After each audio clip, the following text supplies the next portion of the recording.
U.S. aid cuts halted critical fruit and AMP.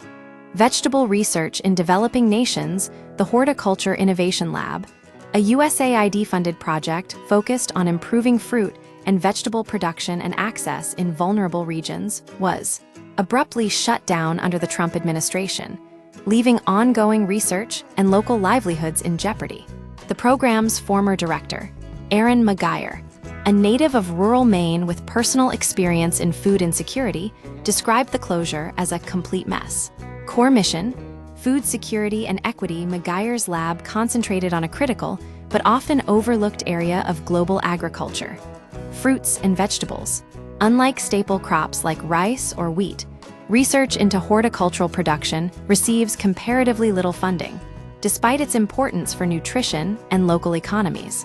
The lab worked directly with farmers in West and East Africa, South Asia, and Central America, addressing issues from soil health to post-harvest losses. Post-harvest loss is a major challenge in developing nations. Farmers often lack the infrastructure, refrigeration, drying facilities to preserve crops after harvest, leading to significant waste. The lab invested in low-energy cooling and drying technologies to mitigate this problem. The project also tackled the social dimensions of food security.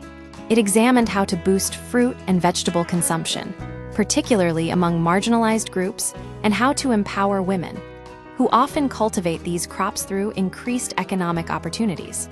Research disrupted. Jobs lost. The lab operated by funding local scientists in partner countries to lead research efforts tailored to their specific needs. When the Trump administration deemed the work no longer of interest, the entire operation was terminated. This resulted in the layoff of 10 employees at the University of California, Davis, and the cancellation of ongoing field experiments. We had to lay off our entire staff, and it was just a complete mess. Erin McGuire: the cuts reflect a broader trend of reduced U.S. investment in development aid. While the exact reasoning remains unclear, the decision highlights the fragility of international research programs dependent on foreign funding. The disruption not only impacts scientific progress, but also undermines efforts to improve food security and livelihoods in already vulnerable regions.